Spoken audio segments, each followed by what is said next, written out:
अंग्रेज समझ चुके थे कि 1857 के बाद लंबे समय तक भारत में टिकना उनके लिए मुश्किल लग रहा था।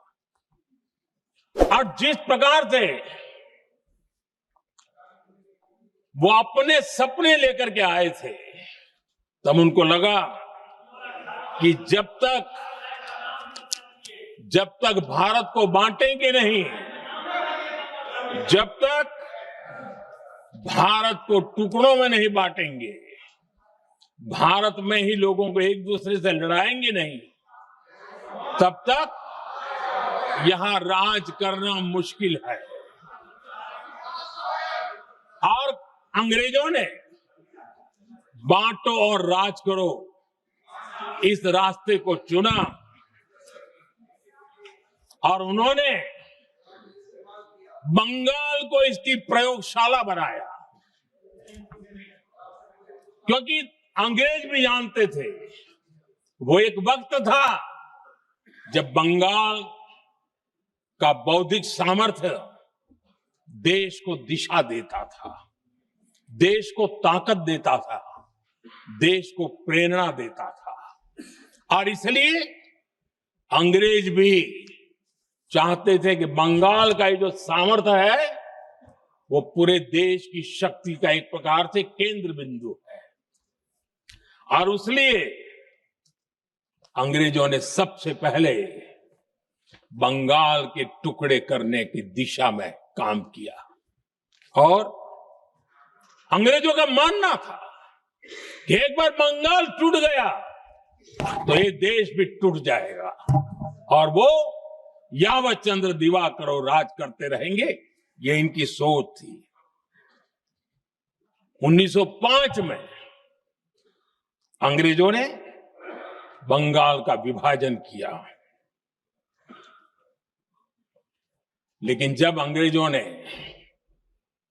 1905 में ये पाप किया तो वंदे मातरम चट्टान की तरह खड़ा रहा।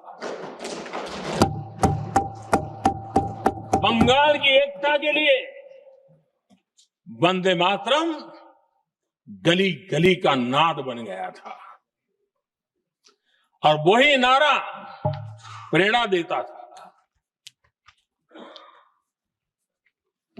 अंग्रेजों ने बंगाल विभाजन के साथ ही भारत को कमजोर करने के बीच और अधिक बोने की दिशा पकड़ ली थी। लेकिन वंदे मातरम एक स्वर एक सूत्र के रूप में अंग्रेजों के लिए चुनौती बनता गया और देश के लिए चट्टान बनता गया। आदरणीय अध्यक्ष जी, बंगाल का विभाजन तो हुआ, लेकिन एक बहुत बड़ा स्वदेशी आंदोलन खड़ा हुआ और तब वंदे मातरम हर तरफ गूंज रहा था। अंग्रेज समझ गए थे कि बंगाल की धरती से निकला बंकिम दा का ये भाव सूत्र।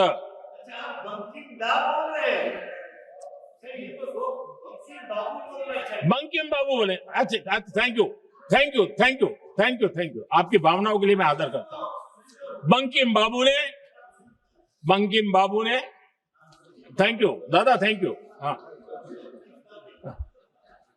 आपको तो दादा कह सकता हूं ना,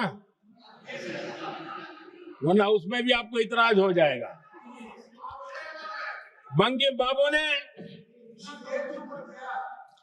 ये जो भाव विश्व तैयार किया था, उनके भाव गीत के द्वारा उन्होंने अंग्रेजों को हिला दिया।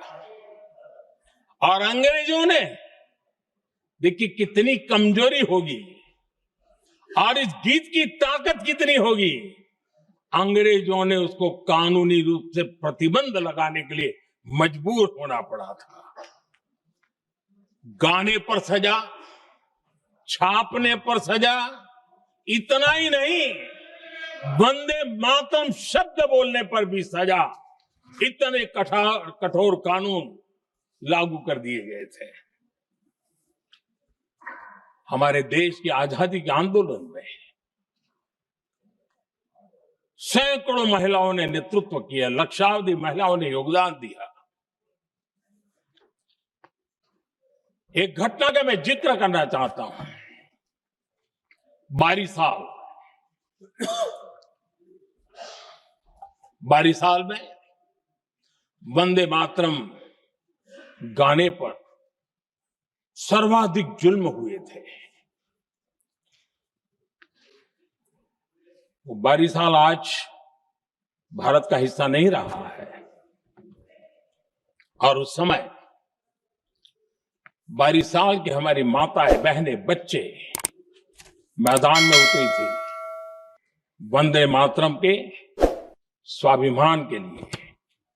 ಲೇಟೆಸ್ಟ್ ಹಾಗೂ ಇಂಟ್ರೆಸ್ಟಿಂಗ್ ಸುದ್ದಿಗಳಿಗಾಗಿ ಬಾಸ್ ಟಿವಿ ಕನ್ನಡ ಚಾನೆಲ್ನ ಸಬ್ಸ್ಕ್ರೈಬ್ ಮಾಡಿ, ಹಾಗೆಯೇ ಬೆಲ್ ಐಕಾನ್ ಪ್ರೆಸ್ ಮಾಡಿ. ಇದರ ಜೊತೆಗೆ ಫೇಸ್ಬುಕ್, ಇನ್ಸ್ಟಾಗ್ರಾಮ್, ಎಕ್ಸ್ ನಲ್ಲೂ ಮಿಸ್ ಮಾಡದೆ ಫಾಲೋ ಮಾಡಿ.